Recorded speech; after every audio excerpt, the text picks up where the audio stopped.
Friends, if you want to watch super hit movie, The Ministry of Ungentlemanly Warfare, in English, then you must like this video if you are visiting our channel for the first time. Don't forget to subscribe to our channel. Friends, in today's video, the movie we are going to talk about is called The Ministry of Ungentlemanly Warfare. We will talk about what this movie is and where you can watch it all. Interesting facts about this movie. In today's video, I'm going to tell you. I'm also going to give you all the information on which OTT platform or on which satellite channel you will get to watch this movie. Also, we will talk in detail about the technical department, music department, pre-production filming, post-production budget, box office collection of this film. We will also talk about the story of this film. And I will also give you a small review of the story of this film. Apart from this, we will discuss about the facts of this film storyline, star cast actors' performance in the film, and which character has played which role. That's why I request you friends to watch this video till the end, so let's start the video. The Ministry of Ungentlemanly Warfare is a 2024 action film directed, co-written and co-produced by Guy Ritchie, and starring Henry Cavill, Isa Gonzalez, Alan Ritchson, Henry Golding, and Alex Pettyfer. Based on the 2014 book, Churchill's Secret Warriors, the explosive true story of the Special Forces Desperados of World War II by Damian Lewis, the film portrays a heavily fictionalized version of Operation Postmaster.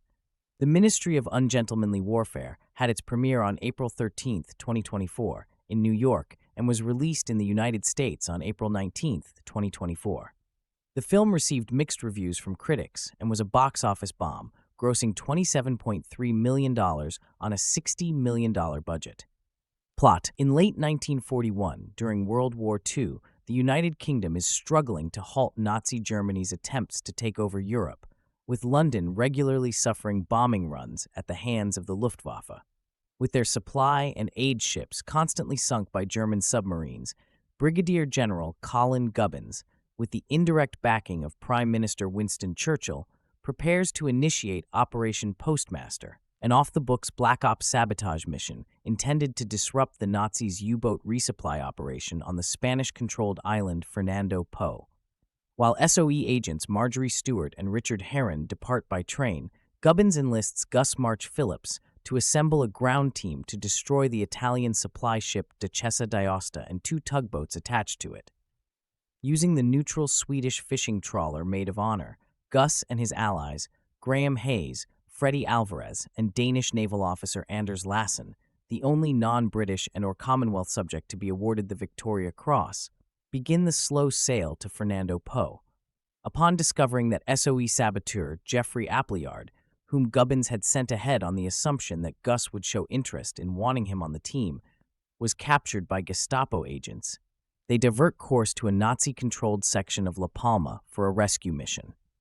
Meanwhile, arriving early on Fernando Po, Marjorie and Herron use the latter's illegal gambling hall to recruit backup for Gus's team, while Marjorie seduces Heinrich Löhr, the SS commander in charge. Upon learning that the Duchessa intends to depart 3 days ahead of schedule, Gus has his crew sail through a British naval blockade of Nazi-occupied West Africa, despite knowing they will be arrested should their unauthorized mission be discovered. On the night of the intended raid, Marjorie and Herron learn that Löhr has had the Duchess's hull reinforced despite the Italian attache's reservations. Barely warned of this in time, Gus and Appleyard decide that their best course of action is to hijack the ships and use them as a bartering chip after a mole in Gubbins' staff reveals the mission to senior command. Although Löhr eventually catches on when Marjorie's act begins to slip, the raid is ultimately successful and Marjorie shoots Löhr in the head. Delivering the boats to a British fleet outside Lagos, the team is nonetheless arrested.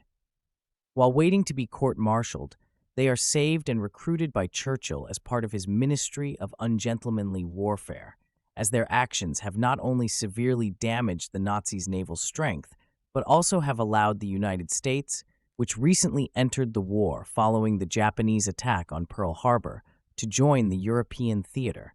A montage of details before the end credits reveal the post-operation activities of several protagonists.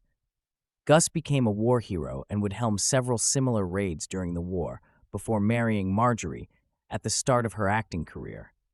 Appleyard would receive several commendations for his role in the mission, much to the king's amusement. Hayes would go on to become a highly accomplished spy, notable for surviving a year of Nazi torture without breaking. Lassen would go on to take part in raids outside the group until his death in 1945.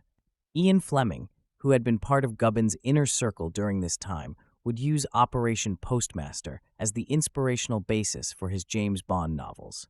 Cast: Henry Cavill as Gus March Phillips, Alan Ritchson as Anders Lassen, Alex Pettyfer as Jeffrey Appleyard, Isa Gonzalez as Marjorie Stewart, Babs Olason-Moken as Heron, Cary Elwes as Brigadier Gubbins M., Hero Fiennes Tiffin as Henry Hayes, Henry Golding as Freddie Alvarez, Rory Kinnear as Churchill, Till Schweiger as Heinrich Luer, Freddie Fox as Ian Fleming, Henrique Zaga as Captain Benia, Danny Sapani as Kambili Kalu. Production: Paramount Pictures acquired the rights to Damian Lewis's book, The Ministry of Ungentlemanly Warfare, How Churchill's Secret Warriors Set Europe Ablaze and Gave Birth to Modern Black Ops, in 2015. Guy Ritchie signed on to direct the project in February 2021 from a script by Arash Amel, with Jerry Bruckheimer producing the film. In October 2022, Henry Cavill and Isa Gonzalez were set to star, with Paramount no longer involved and Black Bear International now handling sales for the project. In February 2023, additional casting including Alan Ritchson, Henry Golding, Alex Pettyfer, and Cary Elwes was announced. Principal photography began on February 13, 2023 in Antalya, Turkey, and wrapped up in April 2023. The day filming began, it was announced Lionsgate had acquired U.S. distribution rights to the film, planning to give it a wide release in 2024, and that select international distribution rights had been sold to Amazon Prime Video. Release: The Ministry of Ungentlemanly Warfare had its premiere on April 13, 2024, in New York, and was released in the United States on April 9, 2024 by Lionsgate. It was released on premium video on demand services on May 10, 2024. Reception: Box office. In the United States, The Ministry of Ungentlemanly Warfare was released alongside Abigail and Spy Family Code, White, and was projected to gross $5 to $8 million from 2,845 theaters in its opening weekend. The film made $3.7 million on its first day, including $1.45 million from previews. It went on to debut to $9 million, finishing fourth behind Civil War, Abigail, and Godzilla x Kong: The New Empire. In its second weekend, it dropped 57% to gross $3.86 million, finishing sixth. Critical response. On the review aggregator website Rotten Tomatoes, 69% of 158 critics' reviews are positive, with an average rating of 6.1/10. The website's consensus reads, "Cranking up a true story of derring-do into a high-octane action flick that's heavy on spectacle if not suspense, The Ministry of Ungentlemanly Warfare is another solid entry into Guy Ritchie's pantheon." Metacritic, which uses a weighted average, assigned the film a score of 55 out of 100, based on 38 critics, indicating mixed or average reviews. Audiences surveyed by CinemaScore gave the film an average grade of A- on an A+ to F scale, while those polled by PostTrack gave it an 88% positive score. Tim Grierson noted for Screen Daily, even the introduction of Ian Fleming, Freddie Fox, who was a naval intelligence officer at that time, feels insubstantial, a cutesy footnote that adds very little. Like so much of Ungentlemanly Warfare, that digression underlines the film's vain attempt to embody the impudent spirit of this proudly unpolished commando unit. The result is a smirking, shallow action comedy, a total mission failure. The Ministry of Ungentlemanly Warfare review. Guy Ritchie is one of my favorite film directors. He knows how to take even the most mundane topics that are difficult to understand and turn them into flashy, entertaining presentations. Who would have thought, then, that I'd walk out of The Ministry of Ungentlemanly Warfare underwhelmed and slightly disappointed? It isn't his worst film by any means. It's just tamer than I would have liked it to be. The story follows the height of World War II, where the UK struggles to overcome Nazi Germany's takeover attempts. With the indirect backing of Prime Minister Winston Churchill, Rory Kinnear, Brigadier Colin Gubbins, Cary Elwes, enlists the help of Gus March Phillips, Henry Cavill, to carry out Operation Postmaster. This secret, off-the-books sabotage mission is greatly fictionalized in the film. Yet, It's presented in a way that would draw your attention to the long history lesson. Great choices of music, action sequences, and casting lead to an entertaining experience. You might be wondering how I walked out of the film underwhelmed, but before I go into that, I'd be remiss to not list off the positives. Firstly, Ungentlemanly Warfare contains some great action sequences and bloody kills. Who wouldn't want to witness entertaining takedowns of Nazis on the big screen? To pair with these scenes is an excellent sound design that puts you right in the middle of war. Interestingly, the team included some modern music to accompany these scenes as well. The choice, while curious, has the potential to reel in viewers from all backgrounds and preferences thanks to the adrenaline-inducing selections. The casting choices are also really exceptional here. Each character has their time to shine on screen in creative moments, but the real standout and a potential crowd favorite would have to be Alan Ritchson as Anders Lassen. Lassen was a Danish soldier who, at least on screen, could wield a bow and arrow like no other. Ritchson depicts him with such strength and command while also showcasing his comedic skills on full display. I wouldn't be surprised if he became the audience's favorite, especially with his infectious charm. Ungentlemanly Warfare contains some great action sequences and bloody kills.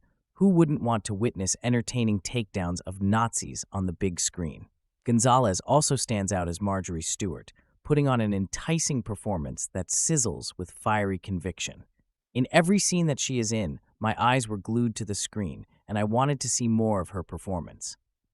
Disappointingly, Cavill played his role a bit safely.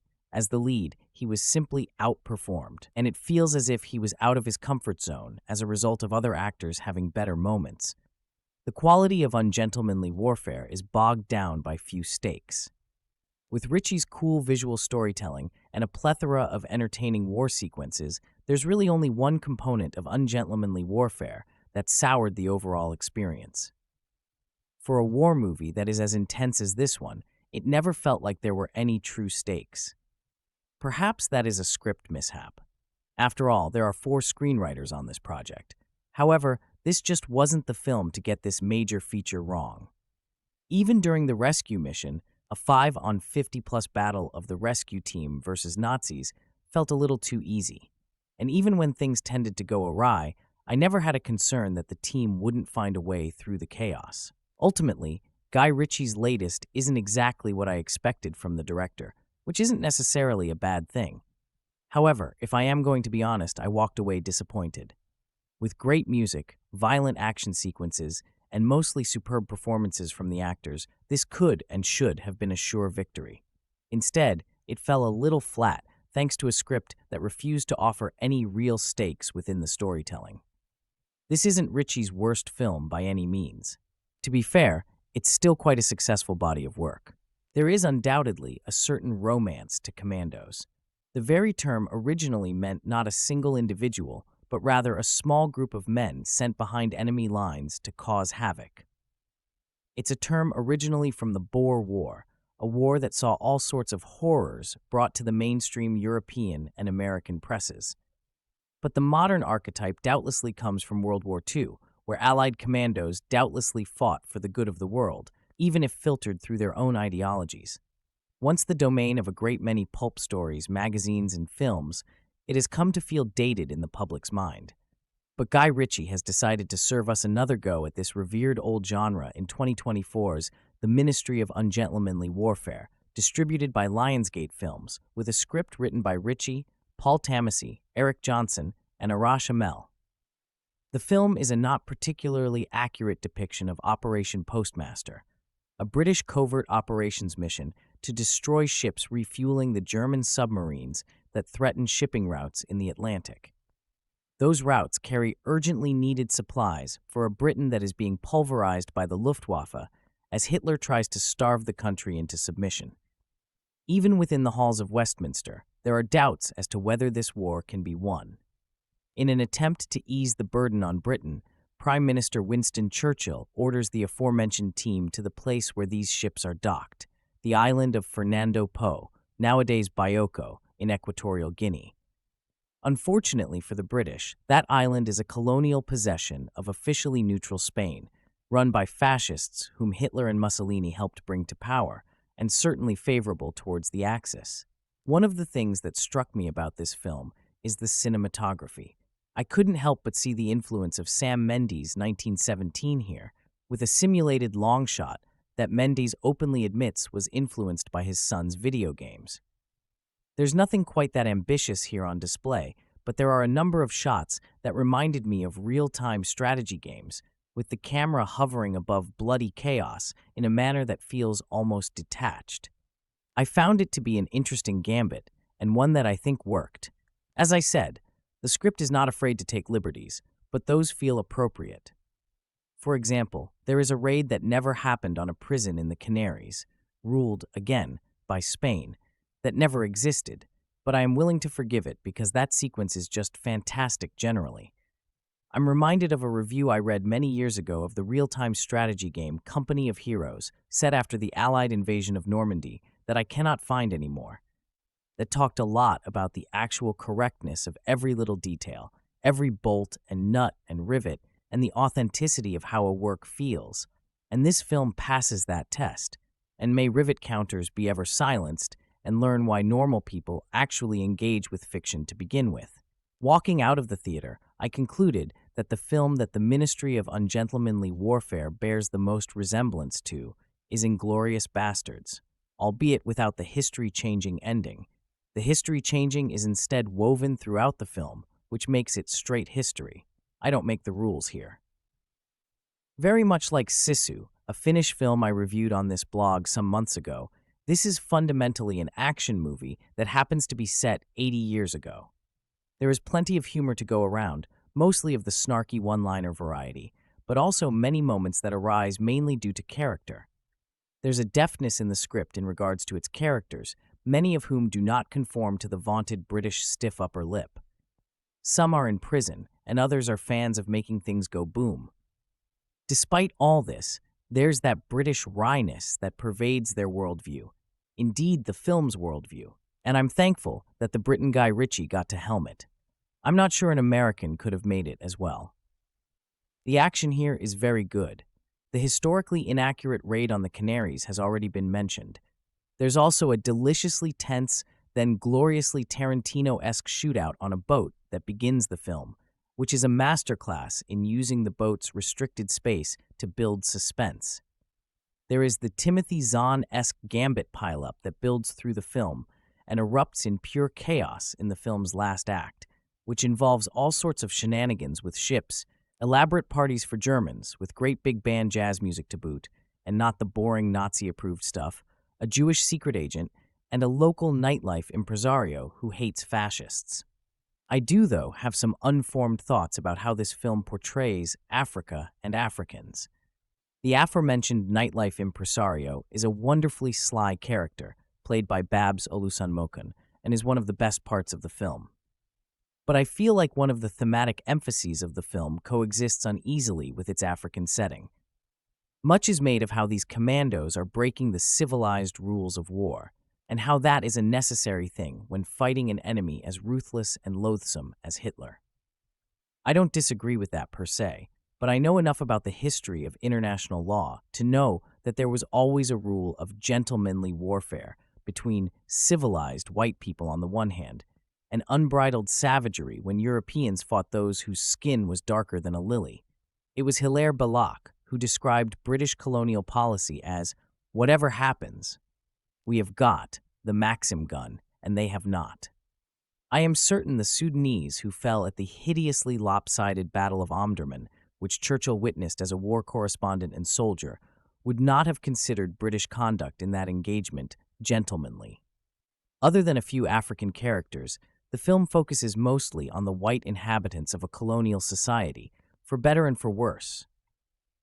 I'm not sure what could have been done here, and I don't really think it's fair to blame Ritchie and company for it, but I feel like there could have been a better way around it. The Ministry of Ungentlemanly Warfare is, on the whole, good fun, perfect for those who wanted more like Inglourious Basterds or perhaps the Wolfenstein games, or those who enjoy Ritchie's filmmaking style, or off-the-hook action in general, or old-fashioned war movies. It has its weak spots, but it makes up for them, with good humor, good characters, good cinematography, and just plain old fun. I highly recommend it. Plot: British Prime Minister Winston Churchill and a group of military officials hatch a daring plan to neutralize Hitler's fleet of German U-boats during World War II.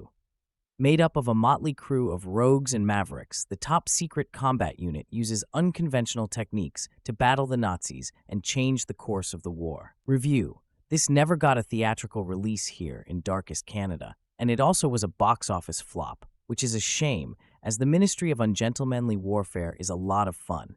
It got little in the way of hype, and I guess the studio wants it to be a bigger success on streaming. Based on a true story, Guy Ritchie directs an all-star cast including Henry Cavill, Alan Ritchson, Cary Elwes, Isa Gonzalez, and Henry Golding. Ministry is an old-fashioned men on a mission tale with its tongue planted firmly in its cheek with Cavill and co., gleefully killing Nazis on behalf of Winston Churchill, Rory Kinnear. Speaking of Churchill, that was the weakest aspect of the casting, as he didn't look or sound anything like him. It didn't really matter, though, as he doesn't have a huge role, and it didn't detract too much from the entertainment value. The first half is a little slow in parts, but the second half is packed with shootouts and explosions, with a body count surely nearing triple digits. There are some good kills, with Alan Ritchson showing no mercy towards his enemies.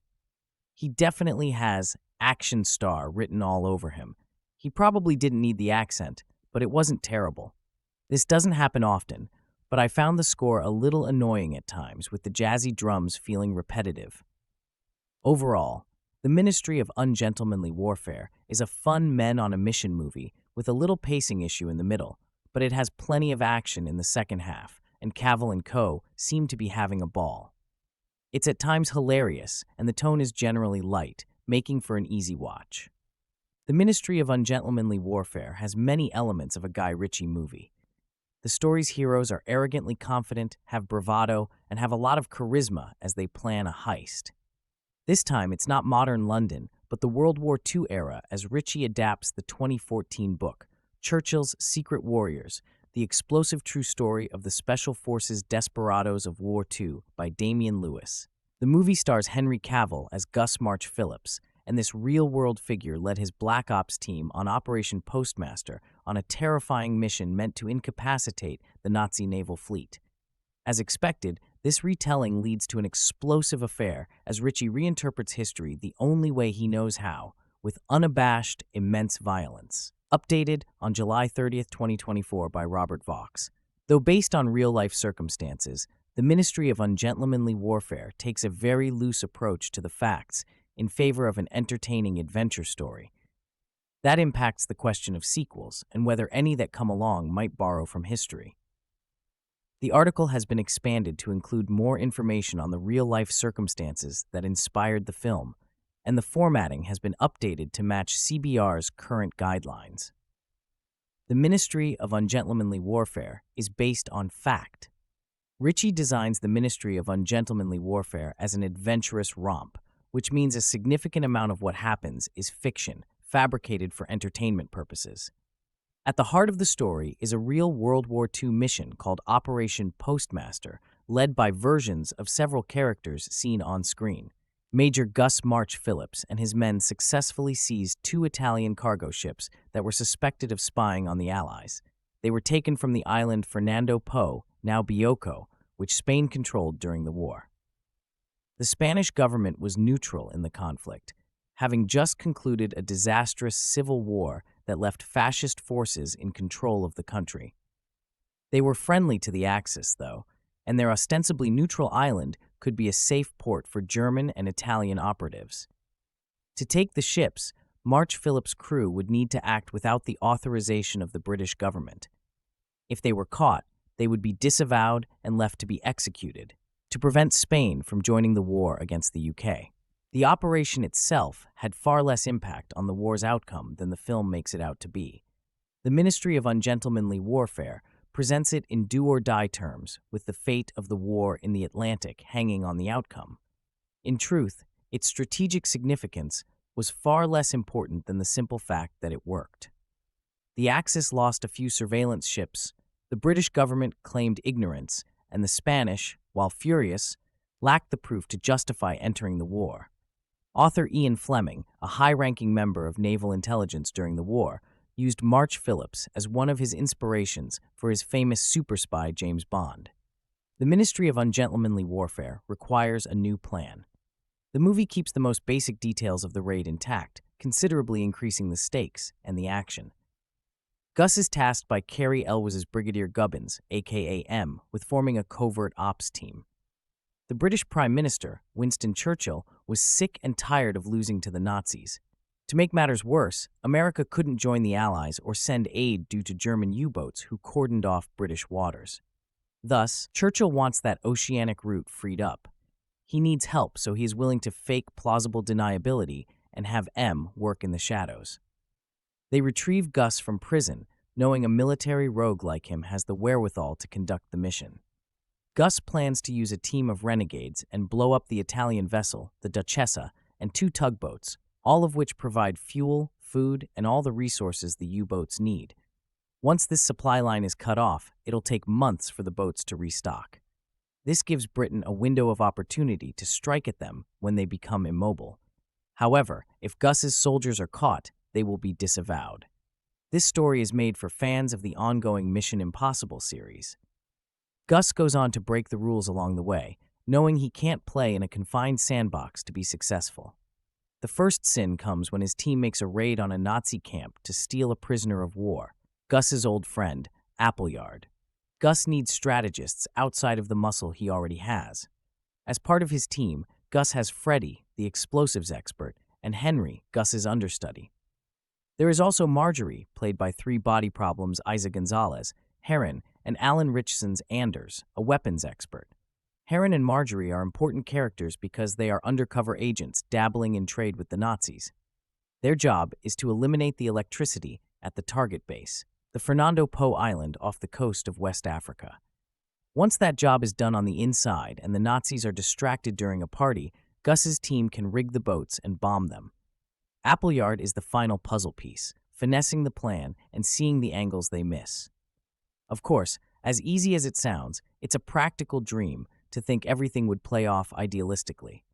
Gus is left to form a new plan when a spy in Churchill's camp alerts the villainous Nazi commander, Heinrich Löhr, that an attempt will be made on the Duchessa. As such, Löhr reinforces it with steel so it cannot be blown up. To further complicate things, the boats are poised to set sail even earlier, leaving Gus's team rushing over while avoiding British and German boats.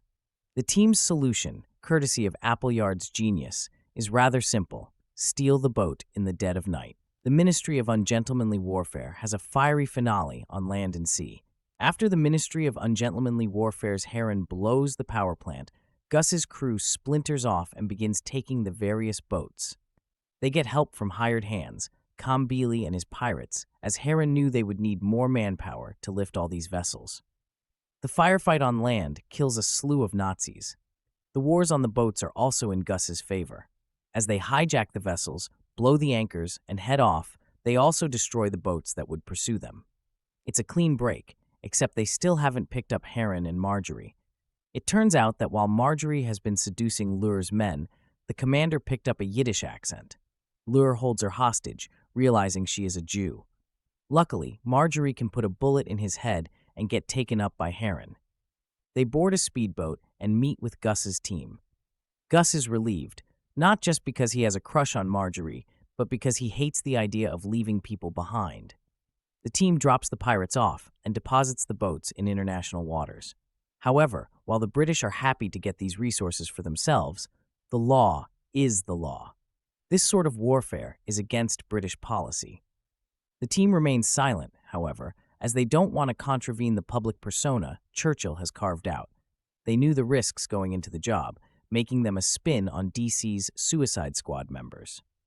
They won't snitch, but they get tossed in prison for their loyalty.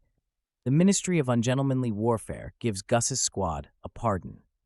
Thankfully, the Ministry of Ungentlemanly Warfare's Churchill arrives to free Gus's team from prison. He fates the team, offering up lavish drinks and food. He is grateful for their silence, too. However, there is, as always, a price to pay. They will now become his personal unit, going where the army cannot go. While the USA joined the Allies after the Pearl Harbor bombing, other fights on the ground require a special touch. The Axis has many bases, so Gus's crew would prove pivotal in taking them down. The team accepts, knowing they take pleasure in serving, not just the Empire, but the symbol of justice. All of them lost friends and family to the Nazis, so they're more than willing to sacrifice their lives against oppressors, dictators, and fascists. The end credits reveal they all continued in the Crown's service, with Marjorie becoming a movie star and eventually marrying Gus. This does leave room for more stories, mapping out that romance, and other missions where lives may have been lost. This is war, after all, so revisionist history can create something more cinematic, according to what Ritchie might envision. Historical circumstances ultimately suggest that there won't be a sequel to the Ministry of Ungentlemanly Warfare. The real-life Gus March Phillips was killed in September 1942 during a disastrous attempt to scout the Normandy coast. They landed in the wrong location and were cut down by German soldiers, with the few survivors taken as POWs. March Phillips died in the fighting on the beach. Still, while Ritchie isn't known to do many sequels, he did do The Gentleman as a Netflix series to follow up his 2019 movie. That does leave some room for expansion from one of Hollywood's most imaginative directors. With Henry Cavill being one of Hollywood's biggest stars and Alan Ritchson also gaining popularity, Lionsgate does have a potential future storyline to mine. Still, this finale does more or less wrap Operation Postmaster, as history dictated. There are tweaks here and there, as the real job took only half an hour, with no lives lost and no firefights. But Ritchie exaggerates to create a spectacle. Notably, Ian Fleming is seen with M's team back in the office all the time, connecting March Phillips to the James Bond stories. The difference is that Ritchie infuses more comedy and focuses more on the ensemble than one spy. However, it remains gory, bloody, and one of the most fun action movies in some time. Ultimately, the Ministry of Ungentlemanly Warfare touches on real-world politics, war, and how there will always be a blurry intersection where secret teams can operate for the greater good. As usual, Ritchie can do what the entertainment industry loves: create a spy franchise similar to what Matthew Vaughn did with the Kingsman and Argylle series. It's that time of year again. There's a new Guy Ritchie film in theaters. Last year, I went to the movies and experienced the soul-warming balm of the nearly incoherent heist movie Operation Fortune, Ruse de Guerre. And this year, I wanted to experience that again. So, I took myself to see Ritchie's new film, The Ministry of Ungentlemanly Warfare, which seemed like it would be a heist story set during World War II. When the movie began, a title card flashed that said the film was based on true events, and I was like, right, it's based on the factual event of World War II. But I wasn't open-minded enough.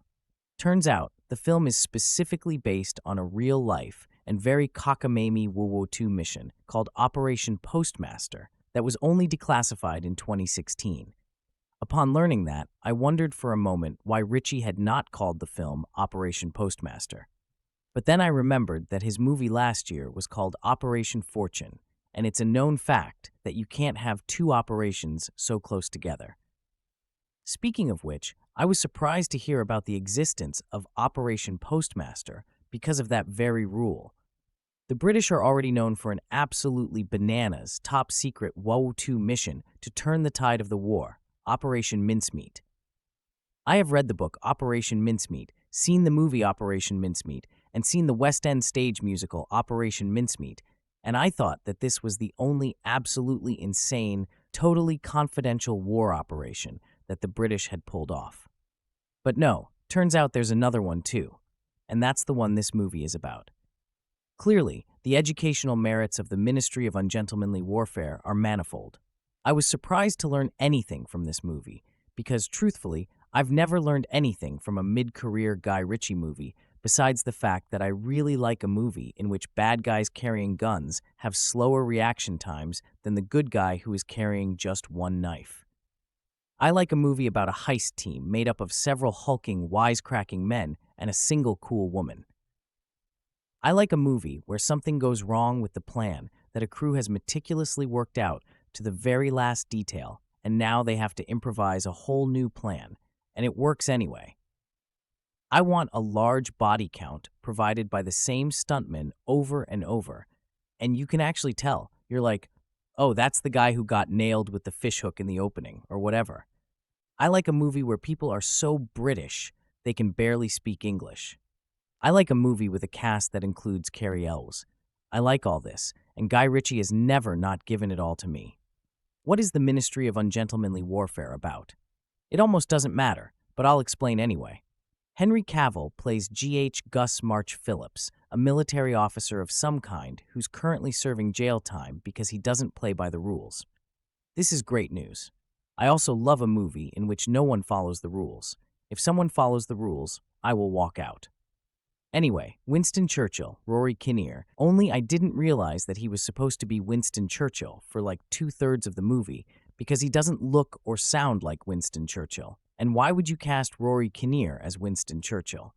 And Cary Elwes, who plays a military commander they call M, want March Phillips to lead a secret, unofficial, unsanctioned, and illegal renegade mission. It's very cool. He has to take a crew down to the Atlantic side African island of Fernando Po, where the Nazis are keeping a giant ship that they use to store all their equipment to maintain the U-boats which patrol the Atlantic Ocean.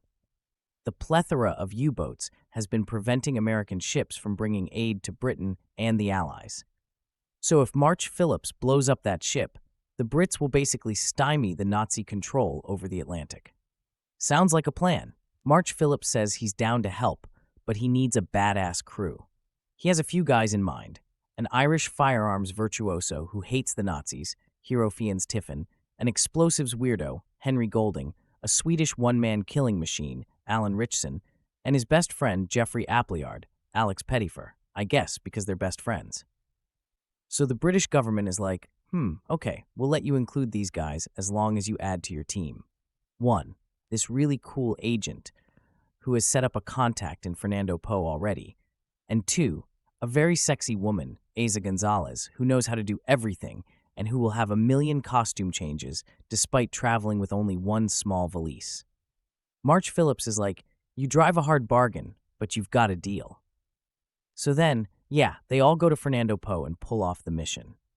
Eventually, March Phillips recruits another cool guy, Kambili Billy Kalu, Danny Sapani, who has his own crew of cool guys, and they all join in together. There are snags that require some fancy footwork, and a Nazi or two that Eiza Gonzalez has to seduce, but they all overcome all these obstacles. Honestly, it doesn't even seem that hard. And that's it. That's the whole movie. There is no complicated multi-act structure. There are no sophisticated themes. There is absolutely no character development. And that's fine. Who needs character development? This is a movie about several tough men and a very cool woman who go on a journey to kill Nazis and sabotage their large-scale plans for world domination. I fail to see how anyone could develop character beyond that, anyway. And sure, sometimes the action scenes are a little confusing, like it's hard to know where the characters are exactly in relation to each other. But you know what? That's also fine. They know. The characters know. When I watch a Guy Ritchie movie, I'm not going to backseat drive. I know we're going to get where we're supposed to go, and I don't care if it doesn't make sense. Everyone involved appears to be having a bloody great time, and so am I. The only thing that would have made this movie more enjoyable is if I were also eating an entire family-sized bag of Doritos. The Ministry of Ungentlemanly Warfare is a chipper extravaganza of nonsense black ops, a jolly diverting entrant in the canon of Nazi killing movies. It's like if The Dirty Dozen weren't gritty or unhinged. Actually, it is a great movie for people who wanted to watch Quentin Tarantino's Inglourious Basterds, but were worried that it might be too shocking and bloody. And you know what? I learned stuff from this movie. One thing I'll say seriously is that we as a country are not taught enough about the Nazi occupation of Africa, and this movie reminded me to go do more research on that topic. But, and I'm returning to being unserious now, perhaps the thing I learned the most from the Ministry of Ungentlemanly Warfare is that the guys who ran MI5 or whatever during the 1940s probably had the same psychological profile as Guy Ritchie, a flair for dramatic narrative and a devil-may-care attitude about the finer points of execution. It all checks out. Overall, I had a great time. I do have a few questions, though. I've laid them out as follows. There are a million scenes of people being obsessed with their gold cigarette lighters. British brigadiers, scrappy agents, Nazi scum. Literally, though, why did they cast Rory Kinnear as Winston Churchill? Actually, let me rephrase this. Why did they cast Rory Kinnear, a man who doesn't look a thing like Winston Churchill, as Winston Churchill and not Darkest Hour the hell out of him, prosthetics-wise?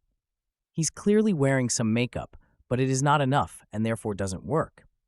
Why would they not lean into the physical Winston Churchill-ness of the character of Winston Churchill? Aren't there like 600 Winston Churchill-looking actors just walking around London?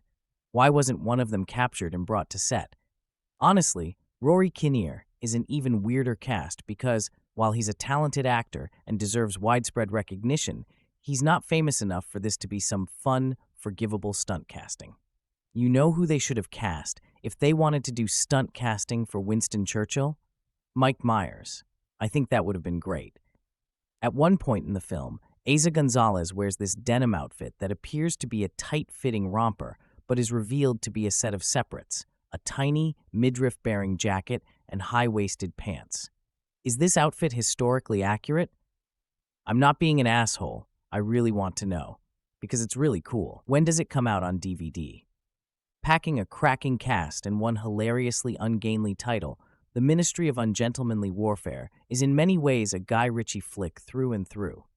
Like so many of his movies, it features Ritchie's signature style, swagger, and offbeat sense of humor. For some, that's a strong selling point. For others, it may be a turnoff. Either way, Ritchie remains an interesting filmmaker who's able to get big studio support and big names to star in his films. I can understand why. His latest is based on Damian Lewis's 2014 nonfiction book, Churchill's Secret Warriors, the explosive true story of the Special Forces desperados of World War II, and focuses specifically on Britain's 1942 clandestine mission dubbed Operation Postmaster. Ritchie takes a more embellished approach to the event, nailing down the historical basics and then creating his own proudly cheeky and joyously violent genre movie. In this case, it's like a spaghetti western in World War II dressing. To no surprise, the brazenly self-aware, ungentlemanly warfare is colored with the style and energy of its creator. There is plenty of wit and a number of bloody and bombastic action sequences to take in. But Ritchie surprises with stretches of unexpected restraint that allows the more serious elements of history to filter through.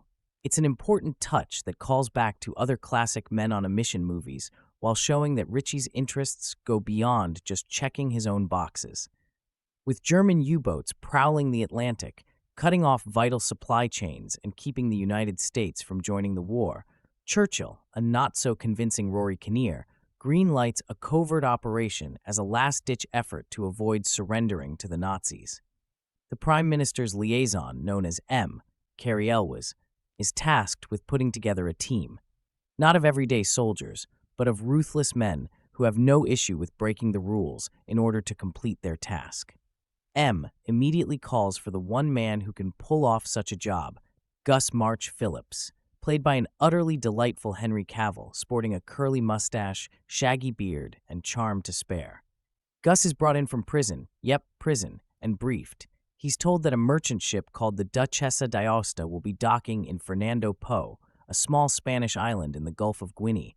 Once there, it will be loaded with essential Nazi supplies that are to be distributed to the U-boats. The mission: blow up the ship and the supplies, ultimately crippling the U-boats in the Atlantic. Gus agrees to take on the unsanctioned, unofficial, unauthorized mission, but only if he brings his own team. A desperate M agrees, so Gus summons his band of highly skilled rogues, each with their own reason for wanting to kill Nazis. They include the brawny Swedish brute Anders Lassen, Alan Ritchson, explosives guru Freddy Alvarez, Henry Golding, and expert sailor Henry Hayes, hero Fiennes Tiffin. And they'll need to make a stop in the Canary Islands to save an old friend and master tactician Geoffrey Appleyard, Alex Pettyfer, who's being held at a Nazi base. The rousing rescue sequence is the film at its finest. As Gus and his team sail towards Fernando Po, two secret operatives, Marjorie Stewart, Eiza Gonzalez, and Heron, Babs Olusanmoken, arrive early by train to begin preparations. Marjorie is tasked with seducing Heinrich Löhr, Till Schweiger, the sadistic Nazi officer who oversees the port. Heron is the Rick Blaine of Fernando Poe, a well-connected club owner who will set up diversions so that Gus and his men can sail in and do their duty. But in the movies, things rarely go as planned, and the teams will have to navigate some harrowing hurdles to pull off their mission. Everyone from the charismatic cast to Ritchie himself seems to be having a blast, and it certainly carries over to us. The chemistry, the playfulness, the panache, it all clicks. Not everything is lighthearted fun. We get instances that bring us back to earth and remind of the true story's stakes. Just not many of them. That's because this movie is much more about our unsavory yet likable anti-heroes killing lots of Nazis in a number of ungentlemanly ways while thumbing their noses at the weak-kneed admirals cowering back in London. Who wouldn't love that? For the most part, ungentlemanly warfare bops along at a good pace, only lagging a bit in the second half before picking back up on its way to an action-fueled payoff. There's a reasonable amount of suspense, some humorous dialogue, and well-shot action that swings between savage and comical, and all of it plays to the pulpy rhythms of composer Christopher Benstead's toe-tapping score. I doubt there will be a sequel. But if Churchill were to once again come calling, I would happily follow Cavill and company on another Nazi-slaying adventure. Imagine Inglourious Bastards without the intelligent plotting, the engaging dialogue, the captivating characters, the witty humor, the expert pacing, the unbearable tension, or the palpable stakes, but with an undue smugness and the tone of the Suicide Squad movies, and you've got a good picture of the Ministry of Ungentlemanly Warfare. This film is an absolute disaster with nothing to make you care or even have some base fun.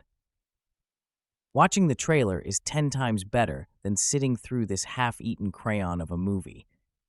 During World War II, Hitler demands England's surrender, but Winston Churchill is holding out, unwilling to bend to the Nazis. Unfortunately, the British need America's help to fight the German war machine, and the Yanks are unable to get past the Nazi U-boats. A plan is devised to stop the ships that supply the U-boats, and for that, Churchill and his allies, who have formed the Special Operations Executive, need Major Gus March Phillips and his ragtag crew of roughnecks, plus a couple of spies. That team must be a really kooky bunch of guys, right? They sure are. And that's about all there is to them. The Ministry of Ungentlemanly Warfare presents the viewer with its characters and dares him to find a single reason to care about them. Every member of Gus's team has the same personality, zany. They just love them some killing, and they make silly faces as they do it, so you know how crazy they are. The two spies are more measured, but they aren't characterized any better. At least 3 of the heroes are motivated by losing loved ones to the Nazis. That's how lazy the movie is. And these motivations are never mentioned more than once, nor do they serve a purpose later in the film. They're just there to make it look like Guy Ritchie, who wrote the script in addition to directing, gave a thought towards this movie, which I don't believe.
The ministry of ungentlemanly warfare is not worth your time, money, or, God forbid, thought.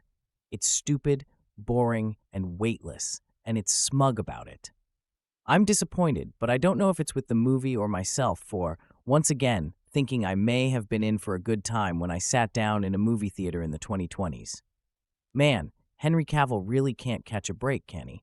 Filmmaker Guy Ritchie has had a pretty good run over the last couple of years in terms of his work behind the camera. The last 5 years have seen several critical hits such as Wrath of Man, The Gentleman, and Guy Ritchie's The Covenant. When it comes to the ministry of ungentlemanly warfare, you have to feel like that this was a buddy favor to create good grace for a future film. The reason why I say this is because despite Guy Ritchie being the director of this film, this is a movie that has 4 screenwriters, Ritchie included. A good rule of thumb when it comes to Hollywood movies is that if a film has more than 2 screenwriters, chances are the quality of that movie is going to be in the mud. In the culinary world, we call this having too many cooks in the kitchen. In Hollywood, we call this a narrative too many, and the Ministry of Ungentlemanly Warfare is a perfect example of this. Set in World War II, the film revolves around the Special Operations Executive, a covert British organization formed in 1940 by Prime Minister Winston Churchill. In the height of Britain's battle against Adolf Hitler, British forces decide to conduct an espionage mission to infiltrate Nazi ranks in order to sabotage their position and supplies in hopes of gaining an advantage in the ongoing war. Gus March Phillips, played by Henry Cavill and his team, the bow and arrow-wielding Anders Lassen, Alan Ritchson, explosives expert Freddie Alvarez, Henry Golding, Jeffrey Appleyard, Alex Pettyfer, and Henry Hayes, Hero Fiennes Tiffin, come together to take out a Nazi boat port. All themen involved are trusted by British intelligence because they all have a motive to seek revenge against the Nazi regime. However, they are told that if anything were to go awry, they will be left on their own and denied by their government. While this is happening, an entertainer along with a famous baroner are rubbing noses with the Nazi government in an attempt to keep them distracted from their surroundings in order to give the British forces enough time to complete their mission. Even though Guy Ritchie is both the writer, producer, and director of this film, his style is almost absent from the film. If you've seen one of Guy Ritchie's movies, there is a narrative and tone that goes along with his films that makes it very identifiable with the director. However, with this film being only one of the 4 screenwriters attached to the movie, a lot of his flair is removed. In case you needed another reminder, the Nazis in World War II were the bad guys, and as a result of this, the film goes all in on the brutality of killing Nazis on screen. Henry Cavill is in the film as the over-the-top wild man of the group who kills Nazis with a passion. Henry Cavill enjoys his time chewing up the scenery in this film, understanding that he's in an over-the-top violent action movie, and it shows in its performance. Alan Ritchson, who hasn't done himself any favors by burying his target audience during the week of promoting this film, is the physically imposing brute of the movie. Well, the actor doesn't dress like he's in the time period that he is supposed to be in. His job is to be the equivalent of the Incredible Hulk when it comes to hand-to-hand combat against his adversaries. The problem with the movie arises when the film pivots away from our core group of spies. While Cavill is the A-plot of the story, Isa Gonzalez becomes the B-plot as an entertainer schmoozing her way through the Nazi regime in hopes that if you don't figure out that she is a Jew. The casting of this character is a little tough to believe, as Gonzalez, who is Mexican, is attempting to play a half-Jewish covert agent. You notice the diversity, equity, and inclusion requirements of this film, which wouldn't be as glaring if it didn't contribute to the biggest flaw of this movie. The film has too many writers and too many characters. The movie tries to effectively tell the story of several characters through the pens of several writers, which makes the film a narrative mess for most of its 2-hour runtime. This causes the film to pull focus away from the central story, which makes it hard for the audience to stay engaged throughout. What saves this movie from being a complete disaster is a very strong third act where all the world building is finished and the movie can go straight into the action. What the film lacks in screenwriting and makes up for its cinematography and stunt choreography, which should distract the audience, is enough for them to not dwell on the cons of the movie. The best way to describe the Ministry of Ungentlemanly Warfare is overbooked. A film that tries to be all the things before figuring out what it is as a movie. The golden rule of thumb is when all else fails, less is more, including actors, characters, and writers. Guy Ritchie is arguably one of the most stylish directors in Hollywood. Notable for his slow-motion shots and quick cuts, the director behind Snatch and Lock, Stock, and Two Smoking Barrels has developed several trademarks throughout his notable career that really establish his unique brand. This is something incredibly evident in his Sherlock Holmes films and even Aladdin. So, I was expecting more of the same, in a good way, from the Ministry of Ungentlemanly Warfare. However, to my even more pleasant surprise, I found a more mature, subdued Ritchie within the fun and wit of this enjoyable war romp. To adequately describe the Ministry of Ungentlemanly Warfare, I would say, simply put, it plays like a mashup of Ocean's 11 and Inglourious Bastards. And that's not a bad thing. Too many times a year, we'll see an overly morose Woe 2 film vying for Oscar attention. But with Ministry, we get a reverent war film that's actually a lot lighter and breezier than your typical Woe 2 movie, while still paying proper homage to the true stories of the heroes depicted in the film, and their impressive careers. And it's because of that reverence that Ritchie pulls back on his typical bag of tricks, choosing instead to handle the material with elegance and grace, despite what the marketing may have you believe. The Ministry of Ungentlemanly Warfare tells the true story of Operation Postmaster, a special classified, unsanctioned British operation during World War II. Essentially, during the war, the power of Germany's U-boats was overwhelming, preventing the US from joining the war. So with the UK's backs against the wall, Churchill decides to assemble a crew to destroy and sabotage German naval efforts along the coast of Fernando Po in West Africa, led by Major Gus March Phillips, Henry Cavill, to empower the US to join the fight against Hitler and the Axis powers. Because the mission was highly classified and the techniques unheard of and unorthodox for its time, the ragtag group of heroes essentially conducted a mission that would become the foundation for modern-day Black Ops espionage today. Off the bat, the Ministry of Ungentlemanly Warfare is a lot of fun. However, if from the marketing campaign you're expecting something along the lines of the A-Team or the Suicide Squad, check those expectations at the door. Yes, there's exciting action sequences and a lot of funny exchanges, but not as much as you'd think, since Ritchie is actually playing up the fact that this is, in fact, a true story about true heroes. And as such, he never makes them caricatures or archetypes of the typical man-on-a-mission, ragtag team. It's actually a bit more grounded than one may think, given the film's title and energetic trailers. And that's not a bad thing. The tension and sense of adventure comes from watching this ensemble work to do everything they can to carry out the mission. As such, a lot of the story is handled through dialogue and strategy more so than shooting and explosions. And that's okay. There are still those elements, of course, but in that regard, based off the marketing campaign, the movie is a bit of a bait and switch, declaring itself to be an action war film, when in reality, it's a war heist film. I suppose those who know the actual real-life story behind the film would be in the know, but those who won't should be pleasantly surprised about how charming and exciting the movie can be without an abundance of big bangs. Part of the reason that works so well is because the ensemble works so well. They're split up into two groups. Cavill is paired up with his motley crew, including Alan Ritchson's delightful Anders Lassen, Henry Golding's Freddie Alvarez, Alex Pettyfer's Jeffrey Appleyard, and Hero Fiennes Tiffin as Henry Hayes. Their portion of the film is where most of the action and comedic banter takes place.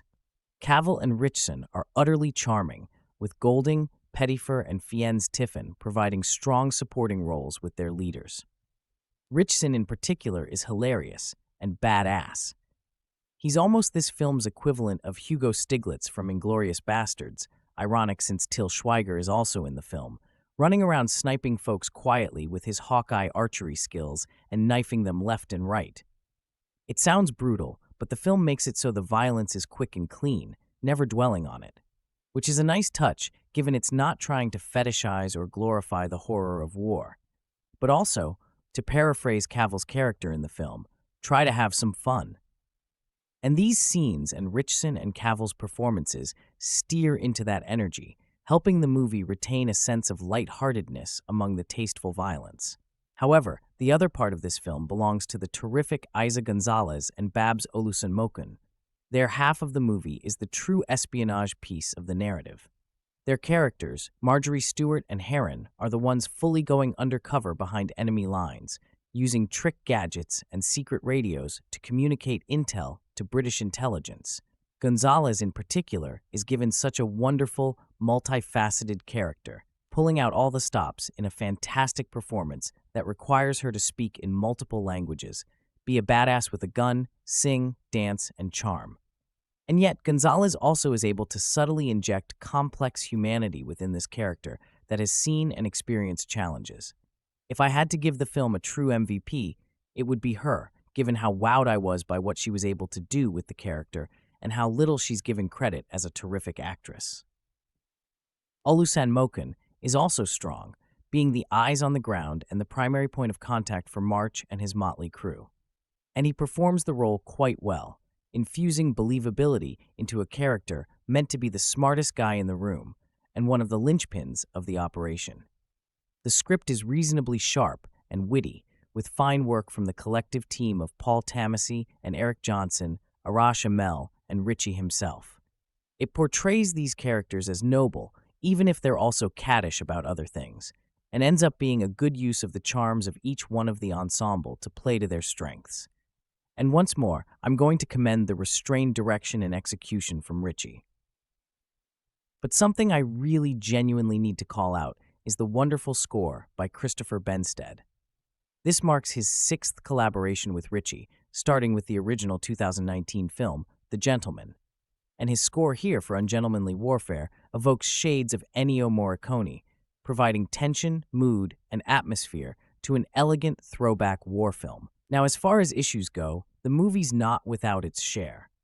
While generally entertaining and solid, I will say the one thing that's lacking from the movie is any element of real danger.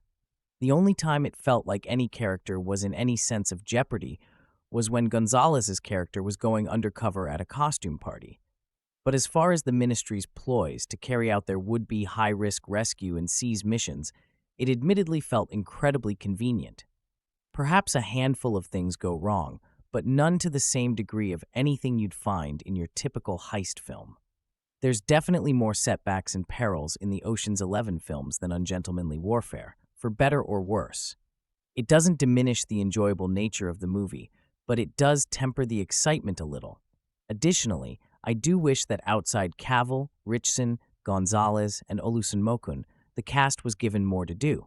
With a pretty sizable ensemble consisting of Golding, Pettyfer, and Fiennes Tiffin, it would have been great to give them a lot more to do, but none of them has any particularly extensive lines. Their scenes are mostly action-heavy, which isn't bad per se. But those wishing for greater character development for those members of the cast will definitely get nothing of real substance, which is a shame given their respective talents. All in all, however, minor squabbles for an otherwise fun time at the movies. The Ministry of Ungentlemanly Warfare is a reverent and subdued tribute to the heroes of Operation Postmaster, with a steady and subtle, at least more than usual, execution from Ritchie.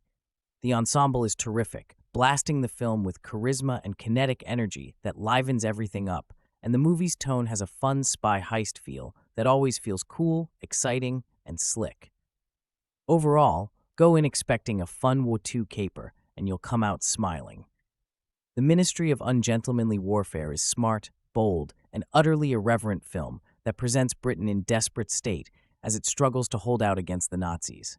Based upon a true story, as revealed in Winston Churchill's unsealed papers, the Ministry of Ungentlemanly Warfare tells the story of a special group of soldiers with unconventional skills who join together to carry out a nearly impossible mission behind German lines to keep the Nazi U-boats from stopping the American warships from joining the fight against Hitler. This group of mostly British soldiers rely upon a highly irregular, or should I say ungentlemanly, style of military conduct when completing their missions, which is believed to be the inspiration behind the formation of the UK's Secret Intelligence Service, or the MI6, as well as the inspiration behind Ian Fleming's infamous fictional spy James Bond. Even better, we actually get to see Ian Fleming, played by Freddie Fox, in the film. It's a lot of fun to see Ian Fleming as a British officer who was a part of forming this unconventional team to carry out this very ungentlemanly mission. It's like getting a front row seat to watching the birth of a legend. Playing against Lure's vicious leadership style is Captain Gus March Phillips, played by Henry Cavill, who brings a dash of highbrow British sensibility paired with his unorthodox way of operating when completing a mission that combines his unique problem-solving skills with an unwavering gritty determination and sneakiness that the Nazis never see coming. Something special is going on with Henry Cavill. He is blossoming as an actor, taking on new and fun roles that let his talents shine, from playing The Witcher to Sherlock Holmes and now Captain March Phillips. He is funny and smart, and he can fight. In many ways, he is the heart of the film. Featuring a talented ensemble cast, other notable actors include Alan Ritchson, Alex Pettyfer, Hero Fiennes Tiffin, Babs Olusanmokun, Carrie Elwes, and Henry Golding, who will all delight and surprise you as bunch of military misfits with their own set of ungentlemanly covert ops skills. However, the actor who really turns up the heat is Isa Gonzalez as the sexy and dangerous Marjorie Stewart. This is possibly the most unexpected World War II film I have ever seen because so much of it was surprising, strangely charming, and wickedly fun, despite the excessive violence, as the boys pull off a mission that should never have been possible. It's witty and brash, and it will have you laughing and cheering in the Brits as they maneuver into position with the appropriate level of style and panache that one would expect, along with tons of explosives, knives, arrows, and bullets for good measure. The Ministry of Ungentlemanly Warfare isn't historically accurate, but it's close enough. Plus, it's really entertaining, especially if you enjoy fast-paced action films. It's a great movie and worth seeing it in the theater. If you are not keen on violence or blood, this is likely not the movie for you. I also don't think it's a great fit for little kids, so please don't bring them to the theater because there are some pretty vicious scenes that will scare them. But other than that, I think most adults will enjoy it, especially if you like historicals, World War II films, and superhero films, because it kind of has that feel at times. You'll probably also like it if you just want to be entertained by action and explosions for 2 hours. It's the flippancy of the Ministry of Ungentlemanly Warfare that rubs me the wrong way. I feel like we've grown so used to minimizing the dangers of war and the real risk of life and limb that we risk removing the human element from war entirely. The new Guy Ritchie movie, The Ministry of Ungentlemanly Warfare, plays a role in this dehumanization by taking a mostly true story and rendering it something akin to the Quentin Tarantino fantasy of Inglourious Bastards, minus the artistry. Tarantino sidesteps the flippant reimagining of World War II because he's not working from a based on a true story archetype. The featured protagonists of the Ministry of Ungentlemanly Warfare were very real and really risked everything for their country. To take their story and render it like some action movie fantasy feels like a disservice that denigrates the genuine bravery and hardship of these real-life heroes. These men and one woman didn't do what they did to be cool. They did it because it needed to be done. Rendering them as shallow action movie stock characters removes their complexity and humanity. This is the kind of needless revisionism that is obscuring real history far too often, and despite my appreciation for the actors and the mostly solid direction of the Ministry of Ungentlemanly Warfare, I can't fully enjoy or appreciate the film because the real story is way more interesting to me than the action movie tropes of the movie. Henry Cavill portrays Gus March Phillips, a wild-eyed Englishman with a taste for the finer things and a willingness to get his hands dirty. As we meet him, Gus has been in jail for repeated instances of insubordination. He's a menace to commanding officers and politicians alike. He's perfect for the job to be assigned to him, one that cannot be directly overseen by anyone.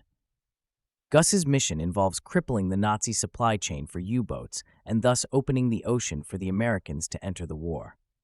It's an entirely off-the-books mission, as Winston Churchill's top military brass don't believe such a mission is possible. It violates the code of an ethical war. Thus, Gus and his team are assembled in secret by General Gubbins, Cary Elwes, who advises Gus that if his team is caught by the Nazis, they will die, and if they are caught by the English Navy, they will be arrested. Now, about Gus's team. Anders Larsson, Alan Ritchson, is a brutish Swedish man whose pastime is killing Nazis. Henry Hayes, hero Fiennes Tiffin, is the son of a very good friend of Gus's from back in the day. He keeps Hayes close to keep an eye on him, but he's also a whiz with guns and explosives. Speaking of explosives, Freddie Alvarez, Henry Golding, knows everything when it comes to blowing things up. He's been in and out of prisons across Europe for blowing things up for fun and profit. Rounding out Gus's team is the mastermind, Geoffrey Appleyard, Alex Pettyfer. He's risked his life to get the intel that will give England this fighting chance. However, Appleyard is currently in Nazi custody, and Gus and his team will have to risk the entire mission to save him. Meanwhile, a pair of spies, Mr. Heron, Babs Oluson-Moken, and Marjorie Stewart, Isa Gonzalez, are already on the ground in Africa, where the mission will commence. Stewart will need to seduce and distract the head Nazi in charge, Heinrich Löhr, Till Schweiger, while avoiding becoming a victim of his sadistic approach to women. That's the basics of the Ministry of Ungentlemanly Warfare. It's a lot of characters and moving parts that boils down to a lot of bullets and piles of dead Nazis. There is certainly nothing wrong with that. I hate Nazis as well. That caveat out of the way, it's incredibly reductive to the legend of what actually happened. The flippant comic performances of Henry Cavill, Alan Ritchson, Alex Pettyfer, and the rest removes any seriousness from the movie. Ritchie renders our main characters impervious to bullets and completely fearless in the face of danger, and thus it feels as if the stakes are much lower than they are. I'm not asking for documentary levels of verisimilitude, but this is a remarkable, true story, and Ritchie directs it like he's making a comic book action film. Perhaps you can argue that the ending of the movie will inspire people to seek out the true story, and that would be great if that happened. But Ritchie's irreverent take on this true story, for me, appears as damaging to the truth as it is a tribute to what really happened. The Guy Ritchie style of action and verbose, indestructible anti-heroes is too broad for this material. Everything feels offhand, and the real danger and the truth of what is happening is replaced with a pop revenge fantasy. Find my archive of more than 20 years and more than 2,000 movie reviews at seanthemovies.blogspot.com. Find my modern review archive on my vocal profile, linked here. Follow me on Twitter at PodcastSean. Follow the archive blog on Twitter at Sean of the Movies.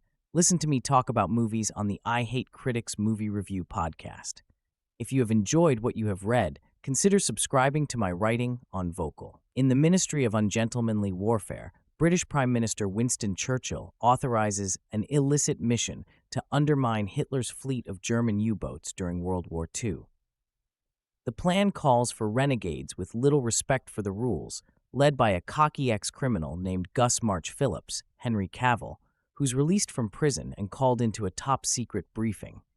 Oblivious to etiquette, Gus helps himself to a tall glass of Scotch whiskey, steals an entire box of cigars, and struts over to the desk where a priggish-looking officer sits. Gus swipes his lighter, making a fool of the uptight chap, who identifies himself as Fleming, Ian Fleming. M makes no false claims for what looks like a sacrifice operation. If the men are killed, the British government will deny it, and if they succeed, these heroes shouldn't expect to be recognized as such. In Ritchie's telling, the carnage is reward enough. The details were not declassified until 2016, but now that the facts are known, the script, credited to Ritchie and 3 others, freely embellishes them. On the Goodreads site, a 4-year-old review correctly predicted, "I think it would make a better movie than a book, especially the centerpiece chapters, where the squad manages to steal German ships in a harbor off the coast of Africa." That's a bingo, as this daring scheme drives most of the plot, which involves the 5 guys sailing down to Fernando Po, a neutral island off the coast of Cameroon. where an Italian cargo ship called the Duchessa d'Aosta is being loaded with Nazi supplies. While Gus's team travels by sea, two undercover allies, Jewish Mata Hari type Marjorie Stewart, Isa Gonzalez, and well-connected black marketeer Heron, Babs Olusunmoken, take the train. The plan is to meet up on the island, blow up the Duchessa, and screw up the Nazis' ability to reload their U-boats, which controlled the Atlantic and prevented Americans from joining the war. Ritchie's approach owes more than a little to Quentin Tarantino, whose Inglourious Bastards sets the tone for much of the operation. There are smooth-talking Nazi officers whose charm masks their menace, and a bombshell vixen expected to outsmart and potentially seduce the worst of them, the sadistic yet cunning Heinrich Lure, Teuton action star Till Schweiger. The movie relies on a terrific ensemble in nearly all its lead roles, apart from Churchill. Sporting a swollen chest and tightly curled handlebar mustache, Cavill brings a charm all but absent from the stiff secret agent he played in Argylle, while Ritchson, between his homoerotic flirting and homicidal flair, seems destined to be the fan favorite. These guys are so good at what they do, Ritchie fails to muster the expected tension. Instead of suspense, audiences feel a sense of delight in watching them succeed, no matter the setback. Discovering at the last minute that it can't sink the Duchessa, the team scrambles to come up with an alternative way to deprive the Germans of its cargo. The solution feels not unlike what James Bond might do, disobeying orders to attempt something considerably more dangerous. For the men, and for international diplomacy, since the whole idea was to do something Churchill could plausibly deny. If anything, this dimension of the plot seems the least developed, seeing as how audiences have grown desensitized to rogue agents disregarding the formalities and laws of war. It doesn't entirely track that such a mission would be frowned upon back home, though it does make things slightly more exciting for Gus and his cohorts, since the British Navy can't come to their aid, and in fact is standing by to arrest and court-martial them should the plan go pear-shaped. While cartoonish at times, the behavior on offer here is a long way from the PG-13 exploits of Ian Fleming's Gentleman Spy with his fitted tuxedo and fussy cocktail preferences. Leave it to Ritchie to stir things up. This does not feel like the Guy Ritchie who gave the world Snatch or Lock, Stock. This feels like the Guy Ritchie that gave us Swept Away and Aladdin. It doesn't feel like there's any love in it. There's nothing memorable about it. It lacks not only his visual flair, but also the crowd-pleasing narrative twists and turns. There's a real identity crisis about the whole thing. There are so many moments which, if they were fleshed out, could form the basis of a great film. That's from my review of the last Guy Ritchie film I watched, and it's true here. It wasn't just that I wasn't entertained whilst watching this, I was actually bored. The Ministry of Ungentlemanly Warfare, or TMOUW, pronounced Tomorwoo, is only memorable because I wrote down that I saw it. Much like O for G, there's not much here to recommend, and it has a clunky title. The action scenes are okay, but the film seems to want them to take a back seat to banter that shouldn't be in the driving seat. The opening scene is fun, shockingly violent, and features some pretty decent performances. If the rest of TMO was like that, I'd have enjoyed it a lot more. By a lot more, I mean at all. Ritchie's strength is not in the faux gentlemanly characters of WW2. None of them feel genuine, instead coming off as a modern person's idea of what people from the 90s would sound like in the 1940s. The plot feels like a prequel to a film that has never been made. There's no jeopardy. It's all building towards something inevitable, but never entertaining enough to distract you from that. The heist aspect isn't as smart as it needs to be, and the surrounding scenes just aren't interesting enough to hold your attention. I can't even say I'm disappointed. I didn't have high expectations because of my issues with OFRDG, but there was a small part of me that hoped that Ritchie would pull it off, especially since how well received the Gentleman TV series has been. It's like going back to a restaurant that used to be good, but the last 5 times it's given you intense diarrhea. You know you shouldn't go back, but your memories of the first time linger, and you will always have that hope. Even when you should know better. Just when you think they've run out of real-life World War II stories to turn into blockbuster movies, some documents get declassified, inspiring or at least suggesting new sagas of heroism.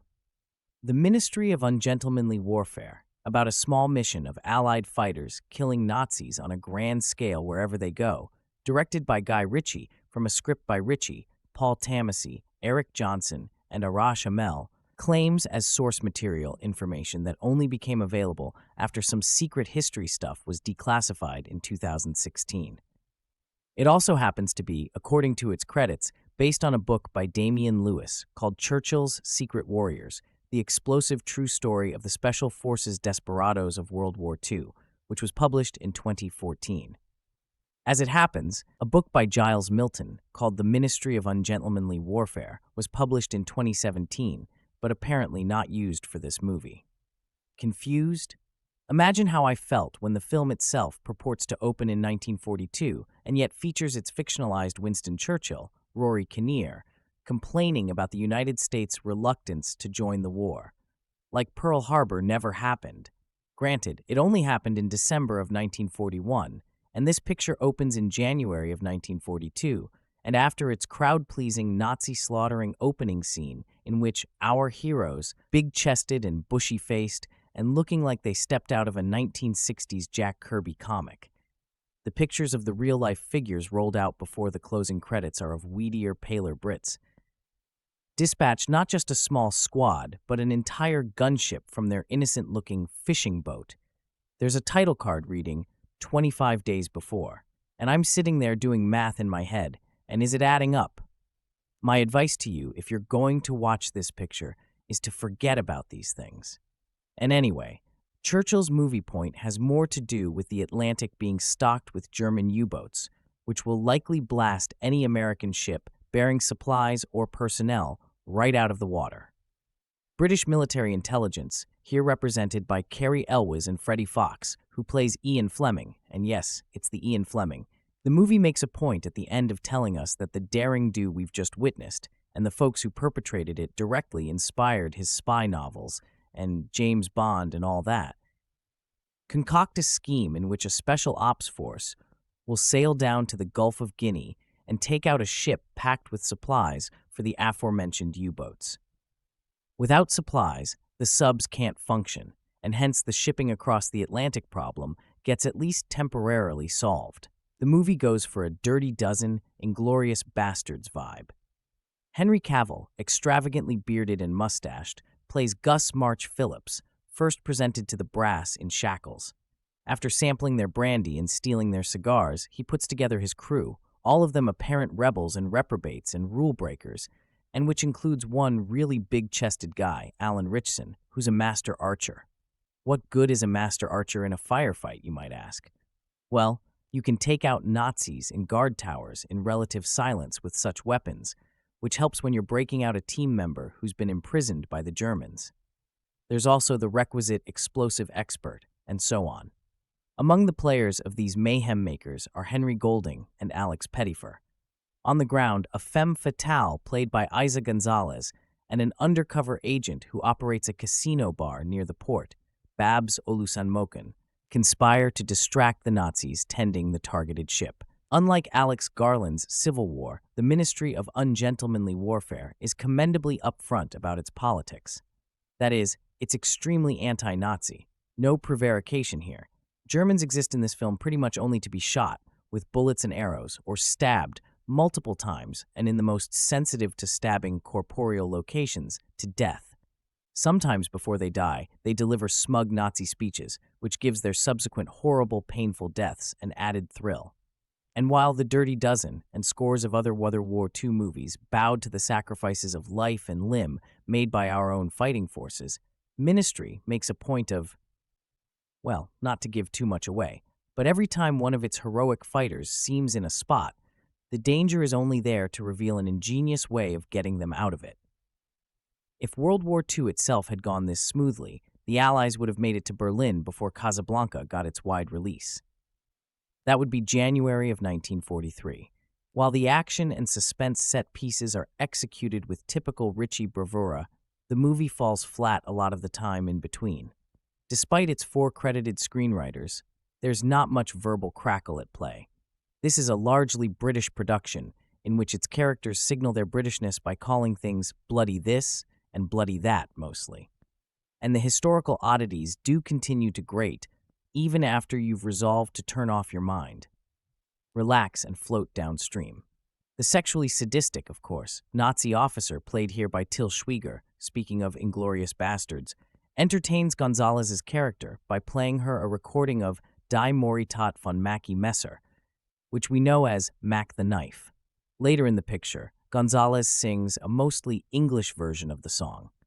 Given that the song's co-composers Kurt Weill and Bertolt Brecht were expelled from Germany in 1933, Weill was Jewish, Brecht a commie, the notion of a Nazi favoring that tune seems far-fetched, and the Three Penny Opera, the satirical musical from which it was derived, was banned by the Third Reich. Brecht and Weill themselves would likely blanch at the notion of a Nazi being entertained by their work, but that's what passes for cheeky iconoclasm these days, I suppose. I just watched the new film, The Ministry of Ungentlemanly Warfare, and I have a few concerns. First of all, the title is way too long. With 12 syllables, I don't know anyone in my life who would even listen to me long enough to say that title out loud. Director and screenwriter Guy Ritchie has made a platform for himself, making lightly comedic, male ensemble, action films from The Gentleman, 2019, to The Man from UNCLE, 2015. But his latest film does not inject any new life or energy into the historical action subgenre. This film is adapted from the 2015 nonfiction book by Damian Lewis called The Ministry of Ungentlemanly Warfare, How Churchill's Secret Warriors Set Europe Ablaze and Gave Birth to Modern Black Ops. Yes, that's the full title. British author Damian Lewis also wrote the 2014 nonfiction book Churchill's Secret Warriors, The Explosive True Story of the Special Forces Desperados of War II. Actor Henry Cavill, Argyle, 2024, leads a group of convicted criminals on a sailing trip from London to an island off the west coast of Africa in the 1940s to blow up a Nazi ship, keeping the Atlantic Ocean mainly under Hitler's control. But these criminals have to avoid crossing paths with other British fighters, or else their secret mission will be exposed. Trying to combine the urbane attitudes of Mission Impossible, The Suicide Squad, and James Bond films makes this exotic, clandestine adventure feel like a team of high school football players desperately trying to be serious. All the masculine, handsome main characters are too cool for school, so none of them look like they're having any fun, and none of them are different from each other. The only distinguishing difference between the team is what kind of violent talents they have. One is good with a bow and arrow, one is good with explosives, one is good with navigating and ship driving, and I can't remember the rest. Even the action-packed finale is edited so shoddily, with so many brief moments in the dark. The only thoughts I kept thinking were, huh? And what was that? What just happened? The ample scenes of gunshots, explosions, and stabbing bring some exciting moments to this film. Male, hetero, action lovers will likely be glued to their seats in a scene where the cagey femme fatale, played by Isa Gonzalez, Godzilla vs. Kong 2021, shows off her gun skills using empty bottles for target practice on a sunny beach. Guy Ritchie, as a director, is a man who can deliver perfectly serviceable films. As someone who has seen most of his output over the past 5 years, I can characteristically classify his films as solid, if unremarkable. If anything, Guy Ritchie does well at playing within a specific wheelhouse and not breaking any conventions. Last year's Operation Fortune, Ruse de Guerre, was an effective spy thriller that did its job and nothing more. And the same can be said for the Ministry of Ungentlemanly Warfare. But there's a drawback to being effective yet conventional. Sure, you can deliver fully competent movies, ones that don't either excel or fail in any one particular area, but that also makes Guy Ritchie movies boring to watch and talk about. He pumps out movies at such a rapid pace that they tend to just blend into the background as other, more interesting movies come out. His films feel like the kind of movies that would be played in the surroundings of other movies, and the Ministry of Ungentlemanly Warfare makes a great case for being a background war action comedy that no one will pay attention to. Set during World War II and based on the real-life event Operation Postmaster, the film follows Gus March Phillips, Henry Cavill, a British operative turned convict who has been tasked by the British government with destroying a supply vessel meant to support German U-boats. It's a clandestine operation that no one is aware of, even the head of the British Navy, and Phillips has to assemble a team of outlaws and rouges to try and pull this off. It won't be easy, as the team will have to rescue one of its members, played by Alex Pettyfer, before sailing to the small island of Fernando Po off the coast of Africa, where the ship is currently stationed. Even then, they'll have to be careful not to raise the suspicion of the head Nazi officer stationed there, Heinrich Löhr Tillschweiger. They will have the support of some undercover British operatives, but if they get caught by anyone, friend or foe, it's game over. You'd be mistaken from the first scene of the movie for thinking that this film would be an overt comedy. The scene has Phillips and one of his men, Anders Lassen, Alan Ritchson, pretending to be a couple of gay Swedes enjoying a quiet sail in German U-boat-infested waters.